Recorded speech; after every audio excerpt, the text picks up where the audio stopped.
Welcome to Talking with Tech. I'm your host, Rachel Madel, joined as always by Chris Bugay. Hey, Chris. Hey, Rachel. All right. So I've been teasing Communication Matters and some of the awesome experiences I had there. I want to dive right in with one of the sessions that I went to because there was a new concept to me that I had not heard of before. I'll be curious if you've heard of it. And I'm going to set it up with the story of how this goes. And I should say that I hope to interview the people that were conducting this session so we can get even deeper into it because, there's a little bit of the telephone game here is that these people were presenting and I met with them and now I'm going to kind of try and summarize my thoughts on it, and recap it. But let's just try and get it right from them, right? Okay, so one of the nights, and I'll talk deeper about this in the future, was this thing called an open mic night, where the AAC users go to a bar, and it was on a college campus, so it was a college bar. It was open to anybody, and they do the open mic stuff. I'm going to talk more about that in a different podcast. That's not what I want to talk about today. So, foreshadowing for future. One of the people that was sort of a star at Communication Matters 2023 was this guy named Jamie, and he's married to someone named Emma. Okay, so Jamie is an AAC user, Emma is not, and they're a married couple. And I had heard whispers of Jamie, you got to go to open mic night. Jamie's so funny. And he had sort of made a name for himself at the 2003 one. So he was setting up for this 2004 one, right? So as I go to the bar and I'm there with Melissa and meeting all these people, I meet Jamie and his wife, Emma. And what's happening is Jamie has his communication device and he's chatting with his communication device, but also Emma's piping in, and we were just having a conversation all together and can't wait to listen to your set and all that kind of stuff, right? I have been in many interactions like this in my career where there's either a couple or there is someone with a parent with a kid that's using AAC, and so whatever the night goes on, next thing. But then I'm flipping through the program and I see there's a session called Joyce for the Revoice or Rejoicing the Revoicing, something like that. I'll get it right, and we'll have it in the show notes. But Rejoicing around Revoicing, the whole thing, whatever the title was about this concept of revoicing. And so I ask you now, have you heard of it before? No, I hadn't either, right? Now, let me just shout out a few people here. Joanna Holmes, I got to spend some time with her. Joanna Holmes has been on the podcast, a longtime listener, great friend.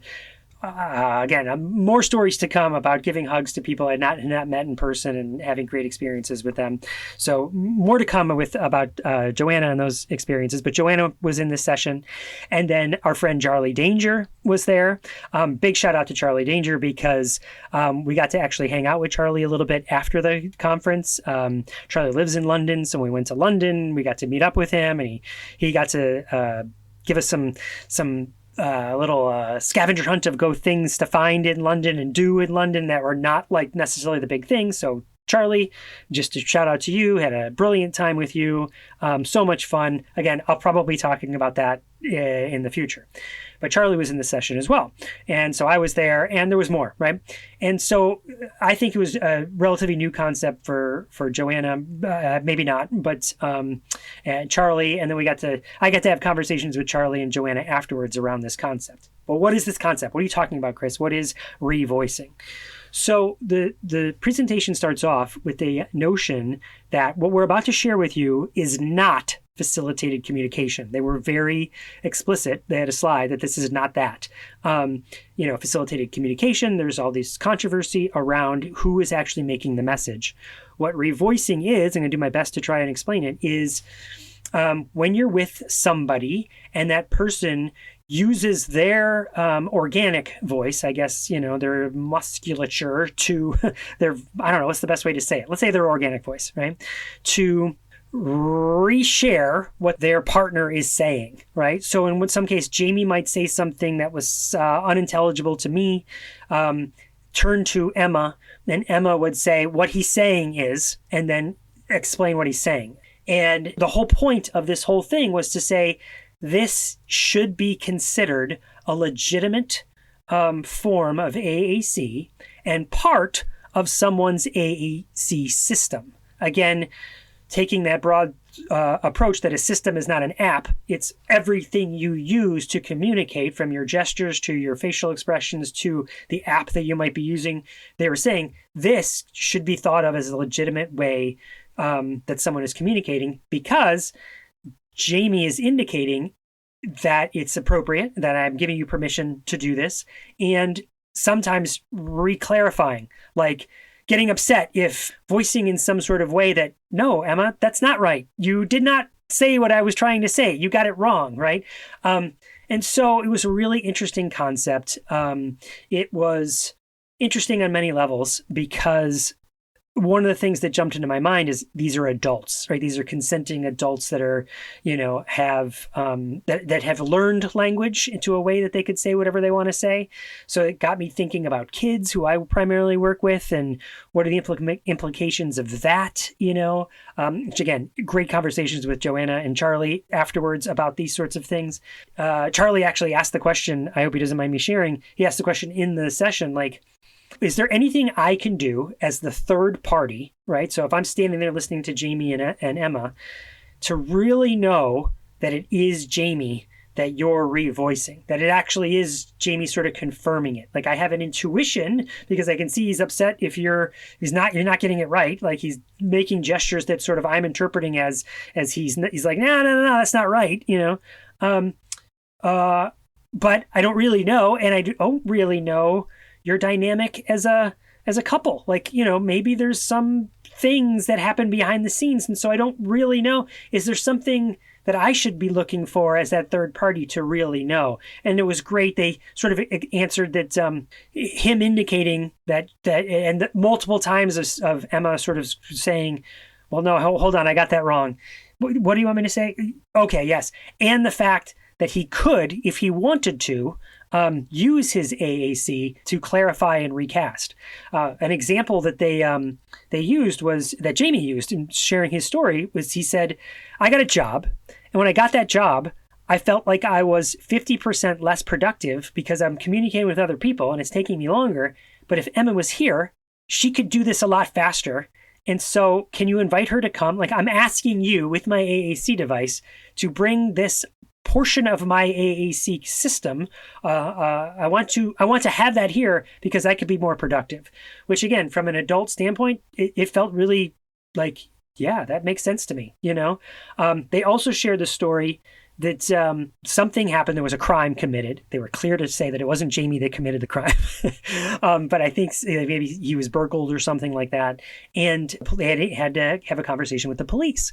And the police allowed Emma to sort of be his voice and be a portion of his communication system. And again, they sort of legitimized it because there were times where she was like, wait, hold on, he's telling me I got that wrong. And sort of that, not the detail that the way I said it was this and it's not that, it's this, right? Is that right? And he'd be like, yes, that's right. So they sort of like, would it hold up in a court of law sort of thing? Well, the policeman in this situation the police sort of accepted it as a valid form of communication. So the whole concept was sort of new to me. Clearly that's been a thing, but I had never had a word cast onto it, this revoicing, and it challenged me in some really good ways. Like I said, kids and power dynamics. When we've had this conversation, people often brought up the Netflix movie. There's a documentary called Tell Me That You Love Me. I was going to say, it was on the tip of my tongue. Yes. And so we were like, how is this different than that? And we were drawing comparisons and then really more contrasts, that is facilitated communication. And this is not, because the person has a way to say whatever they want to say, however they want to say it, autonomously, right? It's them choosing to use this way, and they can tell you that all on their own, right? And so that's why they were trying to make it very separate, which I appreciated, So anyway, I'm so excited. I apologize to the listeners and I apologize to you because I monopolized this with my excitement. What are your thoughts as I just kind of ramble all about that? I mean, I think it's an interesting concept, and I think it's something that is already naturally happening, but like maybe we haven't considered as part of, like you said, an AAC system. And of course, like, I think there are important distinctions to make between that and facilitated communication. And I think the biggest one is just that these individuals have the ability to communicate in a way that is autonomous, and that's very obvious. When I think through the lens of kids, I feel like it becomes a little trickier. And maybe not even just kids, but like individuals that haven't fully learned language and literacy yet. It's like, that's where I think it's kind of like really tricky to navigate those waters. But I like the idea of thinking about communication partners. And I think because of facilitated communication and, other approaches that have been kind of lumped in with that, this idea of a communication partner has become like so taboo. Like, no, if it's someone's next to you, like relaying a message, like it has to be like wrong and we can't do that. And so I like the idea of making the distinction, because I do think that like individuals who use AAC, they have communication partners that know them super well and know what they're communicating. And it's just like so much easier. I mean, I know even AAC users, like some AAC users, when they're with their family, they don't even really use their AAC. They're using more verbal speech, but their family understands that, right? And other people who aren't as familiar, like, don't understand it. So they're more inclined to use their AAC. And so I think it just like broad level looks at all the different ways that communication can happen, and also thinking through the lens of making things easier and more efficient for AAC users, because we know that communicating using AAC, even if you have all the language and the literacy, is time consuming. And so if we can make that faster and easier and more efficient process, then I feel like that's great. And so I feel like it's something we should consider, and something that I haven't fully considered in this way until you kind of talked about this. It's funny how you say this, sort of lifting the burden of that communication partner feeling like maybe they're doing something wrong, right? And it's funny that because something that happened in that session was there was another AAC user kind of sitting on the side, and there were two women on either side of him, and one of them spoke up and started crying, saying, "This is my brother. I'm the sister. We're sisters. We're all a family. And you're legitimizing what we do, where we might have otherwise felt like we're doing something wrong," right? And so that felt really warm to me, right? It felt right to me. Again, if this person, again, not knowing any of the abilities and their dynamic, but if the person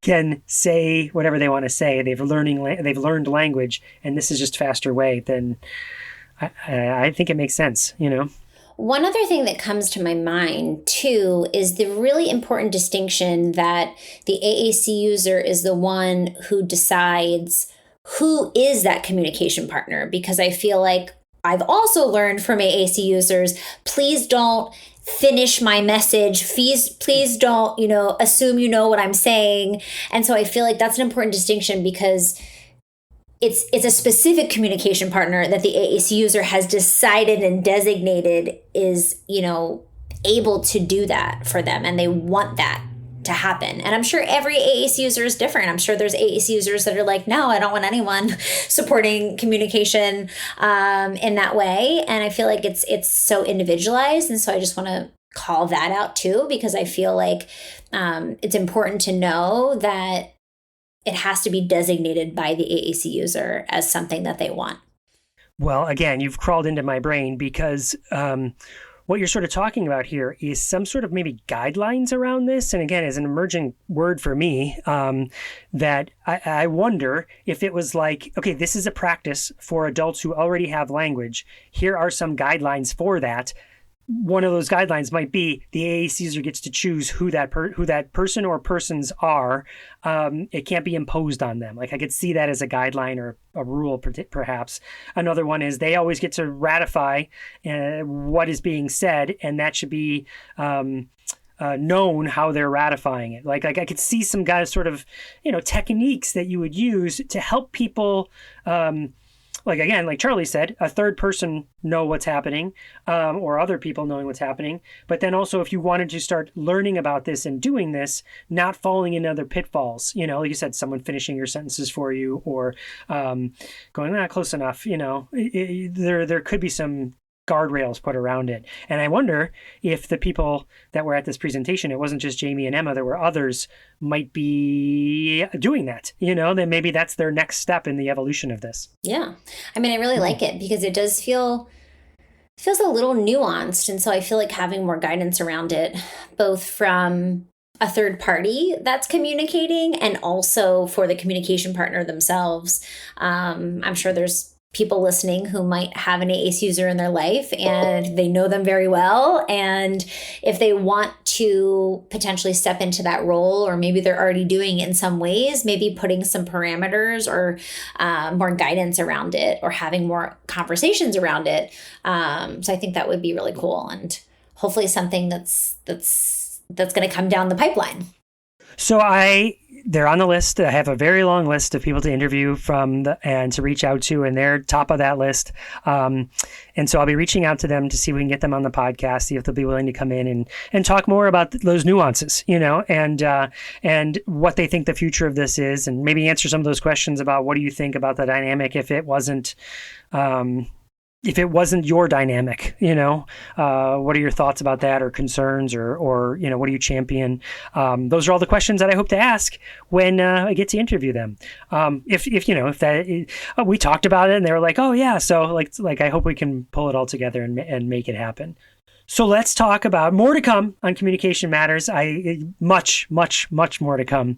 But if you liked what we talked about last week and this week, I just want to say, and in previous episodes when I've been talking about Communication Matters, and I highly suggest finding out when it's going to be next year. As soon as we know, I'll mention it here on the podcast, and consider going. Because it was, especially if you can wrap some days around it with, with a trip to London or Paris or Edinburgh. Foreshadowing, I met people from Scotland, Rachel. I love it. Have them on the podcast. So we might have they're on the list. Great. I love a thick Scottish accent.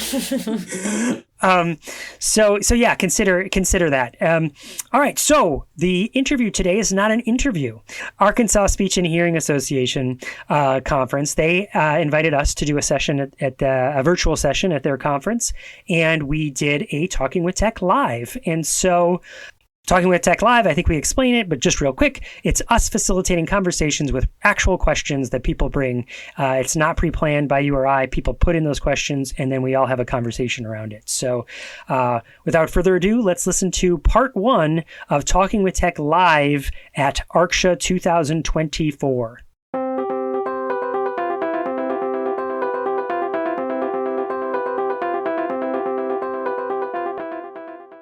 Schools Conference. And boy, is it going to be a great one. My name is Wendy Roark, and I'll be moderating this session. We wanted to let everyone know, if you didn't just hear that you're being recorded, that we are going to be recording this session today for the Talking with Tech podcast. Our presenters, Chris Bugay and Rachel Madel, host this very popular podcast, which is full of amazing content. Talking with Tech has over 1 million downloads. Rachel and Chris interview people from all over the world on their podcast, and today we're going to get to be a part of it. So make sure you go and subscribe to this wonderful podcast and be on the lookout for this episode. So I think now would be the best time to do our final door prize, which was donated by Chris Bugay himself. Chris graciously donated his on-demand course, The Specific Language System First Approach to AAC. This is an on-demand presentation which explores the evidence-based practices to select AAC and AT through an MTSS that supports an inclusive learning environment. Awesome. Congratulations, Diane. This course, Talking with Tech Live, has been approved for ArkSHA CEUs. Following this presentation, you will need to complete the survey linked in the attendee dashboard to verify your attendance. That survey must be completed to receive your certificate of attendance, which will be sent to attendees in the few days following the conference. I want you guys to use the Q&A for any questions that you have that require a direct answer from our presenters, and then use the chat for general comments that don't require a direct response. Now I'd like to introduce our wonderful speakers for today. Chris Bugay is the Assistive Technology Specialist at Loudoun County Public Schools. Chris is the author of several books, including The New Assistive Tech, Make Learning Awesome for All, Inclusive Learning 365, EdTech Strategies for Every Day of the Year, The Practical and Fun Guide to Assistive Technology in Public Schools, and Technology Tools for Students with Autism. Chris co-hosts the podcast Talking with Tech, Nightlight Stories, and AT Tipcast. He is a highly sought-after presenter, having presented over 650 presentations around the world. Welcome, Chris. Rachel Madel is a Los Angeles-based SLP that is dedicated to coaching parents and professionals on how to incorporate technology to best support speech and language development. Rachel presents both nationally and abroad on the use of AAC for children with complex communication needs, and coaches clinicians, teachers, and parents on integrating technology in classrooms and at home to support communication. When she's not working with children in her private practice in Los Angeles, she co-hosts the weekly podcast Talking with Tech that focuses on best practices in AAC. Rachel's work has been featured in many prominent publications. Welcome, Rachel. And welcome to Arkansas, both of you. We're so thrilled to have you today, and I'll let you guys take it away. Thanks so much, Wendy. It's so good to be here with you guys. Thanks, Wendy. I'm going to put a fun link in the chat. Once upon a time, Wendy mentioned that I have presented in quite a few places. One of them has been Arkansas, and my daughter and I made this video once upon a time to talk about the awesome educators in Arkansas. So I put it in the link. Don't watch it now. Copy it and watch it later. It was just when Wendy was talking, it reminded me of yeah, we made that video. So. I love it. Well, Chris, you put the link to the slide deck in the chat. I'm also going to share the slides. Really excited to be here with you guys. And let's see, let me share my slides. Okay. Everybody can see that? We're good? Okay. So yeah, they already did a really great job of introducing us. I'll put the captions on here for when I'm speaking. And yeah, I think we can kind of go through this. They already did a great job. What were you going to say, Chris? Well, I was going to say that because of Zoom has a captions option for the people on that end. So we'll have double captions in the recording if we turn it on through Google Slides. But if you didn't know that little trick, that's an awesome little trick for people in schools or anywhere. If you're presenting with Google Slides, there's built-in captions. So you can just turn them on just like Rachel did in the bottom left-hand corner. Yes. Okay. We don't need to go over this. This is all the stuff for me, but none of this is relevant. All my speaker disclosures, not super relevant to today, but there's a list down here. This link goes to my all of the disclosures that I have if you're interested, and all of the different ways to contact me, follow me on social media, all the things. And same thing, Chris. I feel like we kind of already went through this. Anything else you want to say? Nope. Agreed. Congratulations to Diane for winning the course. I think it was Diane.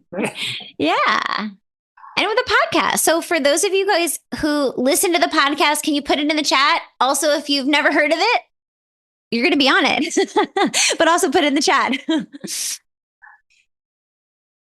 Let's see. Let me pull up the chat. Me too. I'm going to put it over here. Yay. We have some people who are listening, who love it. First timer. Awesome. So for those of you who haven't listened, we've been doing the podcast for over 6 years now, right, Chris? Yeah. It's been a long time. Yeah. And we have so many episodes. You can see here, talkingwithtech.org is our website. And so if you are new to the podcast, want to start listening, our website is right there. We also are on all the major podcasting platforms, which is really great. And easy, but the structure of the podcast is usually we have some type of interview where Chris or I or both of us have some type of guest on, and then the first portion of the podcast is where we are just kind of talking, just chatting about our lives, our work, a small win, a struggle, and so that's kind of usually the way that we set up our podcast. And yeah, there's lots and lots of episodes at this point since we've been doing it for so long. Actually, right now, because it's summer, we're doing we're calling recast episodes. So every year we pick kind of episodes that are more early on in the podcast and we re-air them over the summer. So right now we're kind of recasting some older episodes that we just loved so much. Chris, what am I missing? Well, I think the only thing you left out, Rachel, because you did an amazing job there, is that on the website you can go and search, because we do have so many episodes. A common problem people have told us is, well, I need to find this and you've got so much. Where do I start? So if you go to the website, there's a search feature where you can look through different episodes and say, oh, for instance, an example we use all the time is, I have a student with cortical visual impairment. I wonder if Talking with Tech has done any episodes on cortical and visual impairment, and I can learn about it as I'm driving to work. And we got like 6. So there's plenty. There's plenty. But any topic, any particular topic. And our favorite episodes, Rachel? They're the AAC user episodes. We have had the pleasure to have so many adults who use AAC, even some teenagers, Chris, that use AAC, and we've interviewed them on the podcast. And there's no better way to learn about AAC than through someone who has a lived experience using AAC. So we really try to amplify the voices of both autistic adults and AAC users. And so those are definitely my favorite episodes. It's also really helpful when you're working with a family who is introduced to AAC for the first time. It can be really empowering for that family to listen to someone who's an adult who uses AAC, communicate in such a great way on a podcast. So those episodes are really great to share with families too, as a resource to showcase, how awesome AAC is, and how, an adult who uses AAC, their kind of perspective. All right, so that's mostly about the podcast. Now, Rachel said that most of the podcast episodes feature a little banter episode or a portion at the beginning where we talk about something and then some sort of interview. But that's not all of the episodes. Some of the episodes are sort of special episodes, and this is one of them. One of the things we've done over the years is something called Talking with Tech Live, and that's what we're going to do today, where we record the podcast by and play this thing we're doing today on the podcast. So you're going to be on the podcast today. And it's not today, we're recording it today, but we'll put it out later. So later on, you can listen to it. This particular episode of what we're doing, what we're recording, is Talking with Tech Live, is really based around your questions. This is not a post questions to Chris and Rachel will answer your questions. This we will, but it's more about there's over 60 people in this room. Let's all participate together with your insights and your experiences and what you've seen to work, and let's share together. So we're going to lean on our facilitator skills to facilitate the conversation. So this is day 3 of ArkSHA, right? This is we're the anchors, Rachel. I think we're closing out the conference. Are we the headliners? Someone's once told me when I was presenting at ArkSHA at the last spot, they were like, "You're like the Beyonce of this conference," and I was like, "Thank you," because I was feeling not so good about it. So with that in mind, either stuff that's been rolling around in your head through practice, maybe a student that you're working with, or maybe something you've learned over the last 3 days and you want to talk more about, or run it by the room full of people. This is your chance. So what Rachel's displaying on the screen right now is a bit.ly or bit.ly/talking with TWT live, bit.ly/TWT live. The TWT, the capitalization counts here. We can also throw it in the chat in a second. I'll put it in. This will be a link to a Google form with one question, where a Google form that has one thing, and you type in your question. That is going to populate a Google Sheet. And we have that up on our screens. We'll be able to, you are going to share that with you too, because you actually have access to both. You can ask a question through Google Forms. And then Rachel, if you'll move on to the next slide, you'll see there's a link for the responses. And this takes you to the Google Sheet that the Google form feeds. Your responses will show up here in that those first 3 columns, the yellow columns, but that's not all. over to the right, columns D, E, and F, where Rachel is now, there are there you can add your own insights. So if you're like, well, I have something to share, but they're talking right now, and I just want to, you can jump in. There's multiple ways to participate in this experience, where you can be typing, you can add information to there, or you can just chat with us, put it in the chat. Anything. You also can come on mic, because we would love to hear your voices. Put your camera on if you want to. Also, you don't have to, but it's going to be really helpful for the actual podcast if you guys are brave enough to come on and share your experience. So I'm going to go back to this link. We put the link in the chat. We also have the QR code you can scan, but we need you guys to ask some questions, because that's how this goes. Dr. Franks learned from the Bitleys from the podcast. How awesome is that? See, practical stuff. I know. Bitly links are a game changer. Okay. You know what? I'm going to also put the link, in case people didn't get the slides, I'm going to put the link to the responses here as well. Great. That's smart. Also, yes, Wendy's saying if you guys raise your hands, I'll change your settings to talk. Awesome. That's a great system. So if you guys want to come on mic, I'll probably have to give some permissions there, but we can do it. Rachel, we got our first one. We got our first question. It worked. Yes. Okay. He doesn't even have to unmute me because I'm already here. Beautiful. We could have guessed this was going to be one of the first questions, and this would be part of this Talking with Tech Live. So, Michelle, this is your question? Yep. Do you want to ask it out loud so your voice is on the podcast? Yes. I want to hear myself on the podcast. I'm so excited. Okay, so we've been learning a lot about Gestalt language processing. So we had a session on that. And then we had 3 hours on AI. So I'm trying to kind of think through how I can use AI to help me figure out maybe what stage a Gestalt language processing utterance. I'm tracking language out of my kids on a spreadsheet. I'm trying to label it like that's a stage 1 or that's a stage 2. Is there any way, have you ever tried AI to help you figure that out? Because that's probably where I'm at in my learning curve on Gestalt language processing. That's a good question. I'm curious if anyone else, before we chime in, anyone else has experience, ideas.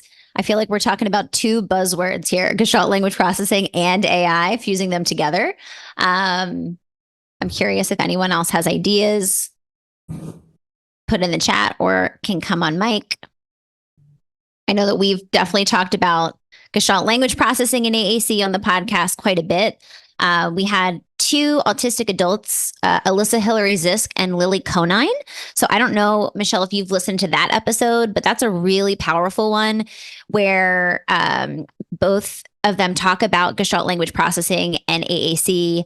They are both part-time AAC users, and it's a very, very interesting conversation where I learned a ton about kind of this intersection of Gestalt language processing and AAC, especially when it comes to motor planning, which I can go into a little bit more detail about, but I definitely want to share that episode because I feel like that's a really great resource to kind of start understanding the kind of the nuances of that intersection. What was the name of that episode again? The Alyssa Hillary Zisk and Lily Conine. We can see if we can, we can see if we can find the link. Yeah. And I could, go ahead, Michelle, Chris. Here's what I would add. Let's take out the word Gestalt and just use language processing. As opposed to getting hung up on analytical versus Gestalt, just think about language processing. So what kind of questions might we ask generative AI to help us take a language sample and get an MLU, for instance, or take a language sample and ask for patterns, ask for phrases, ask for, other ways to analyze the language, as opposed to thinking of it as in 1 or 2 camps, right? If you just think of a language as language, then you can ask generative AI all sorts of questions to gather insights about what to do then as writing goals, as next steps, as how to communicate what you've learned to parents, to other team members. So I think here's how I use generative AI. I think of it more as pulling the camera back, not being so specific, and getting a greater perspective around the students or the teachers that I'm trying to help. Does that help? Yes. Thank you. I also think that one part of your question, Michelle, is talking about the stages. And just my own clinical experience with Gestalt language processing and AAC specifically is that it's really hard to kind of map the way that an AAC user learns language using AAC onto kind of the NLA framework. Like it's hard to make that, just because I think because of the motor planning challenges that we know our students who use AAC experience, which is part of the reason that, verbal speech is not coming easily or it's inconsistent. Oftentimes we can, trace that back to motor planning challenges. And so when we're thinking about motor planning in AAC, and then we're thinking about Gestalt language processing and the idea of phrases and longer utterances in the initial stages of language learning, like those two things are kind of in direct opposition in a lot of ways with each other, which has always been my biggest challenge. So that episode with Alyssa Hillary Zisk and Lily Conan, I start talking about that motor planning piece because, if we're thinking about stage one of Gestalt language processing through the NLA framework, it's like, okay, well, lots of phrases, but if we program lots of phrases into an AAC system, but we're not actually teaching the motor planning behind that phrase, then as we go through that framework, it just becomes really tricky to navigate mitigation and how do we actually teach the individual motor plans for each word. And so one of the things that I learned from that episode is making sure that we aren't just programming a bunch of phrases into an AAC system and that's it. We can do that as a way to support our learners, especially if, we know that there's a specific gestalt or phrase that's really powerful for them. However, we need to keep in mind that eventually it all leads to generative language, and that generative language through AAC means making sure that our students have the individual motor plans for each word of an utterance. And so it does become really complicated, but I am making sure that alongside of including gestalts and phrases into the programming of an AAC device, I'm also modeling those single words so that we can build that skill. I don't know if that makes sense, but it's I hadn't really thought of it from that perspective. Yeah. I think that's why I'm struggling. Well, I think that's why a lot of us are struggling. I don't know how to marry them, Well, exactly, because it's kind of like apples and oranges in a lot of ways. And, even with the Alyssa Hillary Zisk Lily Conine episode, one of their suggestions was to model, why are we only modeling the single words? We need to be modeling long phrases. And while I believe that to be true, I also know even when I'm modeling single words for some of my students, they're not responding and they're not imitating and they're having a hard time just learning the motor plan for a single word. And so like anything else, I feel like, using our clinical decision-making skills, understanding, Gestalt language processing and trying to kind of incorporate some of those things. But I think everyone in the field is kind of looking for this golden solution or this formula that we use for AAC and Gestalt language processing. And I just don't think that exists. So I think we have to kind of figure out what we know and what we're learning and then individualize it to each student in front of us, and do the best we can to kind of use what we know and also see how the student responds to kind of the intervention that we're doing. Totally makes sense. Thank you. Check out the response. I'm going to make it audio so that podcast listeners can hear the response. Someone wrote, I just plugged a language sample into ChatGPT and it did attempt to analyze, but it's not consistent with what we learned. What I'm guessing is what we learned today, right? Or we learned earlier this at ArkSHA. Yeah. Gestalt language processing. Let me make some comments about it. The first thing is, I really think I really think digging into the research around it is helpful. The research around it is developing. How about I'll put that. So I like to check my assumptions about Gestalt language processing, where analytical processing, if you use that term, has been around longer. So there's a lot longer history of research and development around it, right? So I get nervous about a lot of the assumptions that are made around Gestalt language processing. And just to give you an example, something that I've been wrestling with is the intersection of Gestalt language processing and phrasal verbs. So let me put that in let's throw that out to the crowd here. We've got a bunch of participants. Have you heard of phrasal verbs? Do you know what those are? Or is that new? Put it in the chat. Wendy says it's new. Don't think so. New. Yes. Okay. So in contrast to that, how many people in the room, because it looks like most people are saying it's new to them, the concept of phrasal verbs, how many people have heard of core vocabulary? Let's change it up. Put that in the chat. Have you heard of core vocabulary? Yes. Me. Yes. Yes. Right. Okay. Everyone knows core vocabulary. Here's the thing. Oftentimes we are teaching core vocabulary, like Rachel said with the motor planning, in isolation. Like, here's the motor plan for Go, and here's how you find Go on an AAC device, and it's this motor plan, right? When you take two core vocabulary words and you put them together, it often changes the meaning to be a different verb. So if I were to say, go out, right? What does that really mean? Hey, Rachel, you want to go out? What does that mean? Yeah, put in the chat.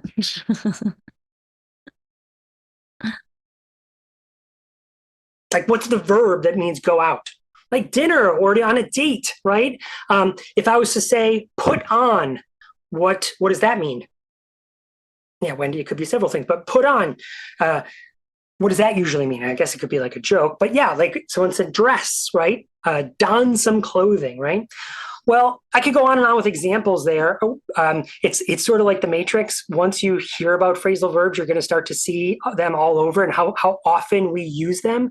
They're used quite frequently in language.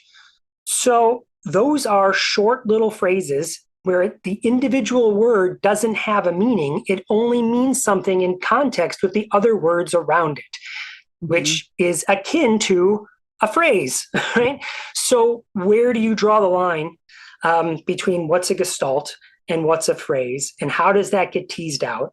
And I'm sure people listening to this will have all sorts of ideas on how we might tease that out, but I haven't heard that discussed before. So something going back to using generative AI and how to help analyze it, your language samples or create goals or something might be, hey, how many phrasal verbs are in this analysis? What are the early developing phrasal verbs, and should we be targeting those? If they're frequently used in language, then should we be targeting those in therapy? And so these are sort of questions that I think that's a new question people are wrestling with. But that's because Gestalt language processing, or the concept of it, seems relatively new. There's a lot of wrestling that happens with it. Fair? Yeah. I want to share a little bit about some of the things people are putting in the solutions. For the ChatGPT, were you able to specify that it might analyze with developmental sentence scoring? And also someone said, I think this would be a time where we have to teach ChatGPT a lot and never rely on it to know, which I think is very relevant for generative AI. Is like, yes, we need to teach it, but then also be very wary. So a good question to ask ChatGPT might be, how do I know the research I'm reading is valid? Right? And ask questions like that so that it can help guide you know what's true and what's false, or how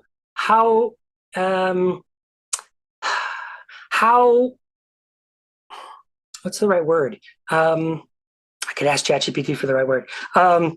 How there's different levels of how deep the research goes, right? How valid the research is. So there's different metrics for that. So you could take the research and ask GCPT to give it those levels. So that's another way that you could use ChatGPT to kind of guide you, or not just ChatGPT, generative AI at all, in some sort of way of analyzing and wrestling with all the questions with language processing in general. Oh, look at all the questions, Rachel. I know. Let's go. We never have enough time, but let's go. Okay. Next question. I feel like the biggest frustration for my district therapist is how to get buy-in for AAC use in the classroom. What are your suggestions to get buy-in from teachers? Great question. Feels like it comes up all the time. Curious. It looks like Tammy has something to say. Yes, Tammy, come on in. Okay, Tammy, you should be able to talk. Okay. You might ask them if they've ever lost their voice and tried to teach a class. I love it. Not allowing the student to use their AAC device in the classroom, they're taking away their voice. Mm-hmm. I love it. Yes, that's a great idea. Tammy, have you seen that work? Oh, sorry, Rachel. No, go ahead. Tammy, have you seen that work? Have you used that with teachers and have you seen them change because of asking that sort of question? I have not seen that work because most of the students that I have that use AAC devices are students that are in community-based programs in the school, so CBI classrooms, and those teachers allow them to use the AAC devices. As a matter of fact, they encourage them to use them. So I've not had a student in the general education classroom that had one. Awesome.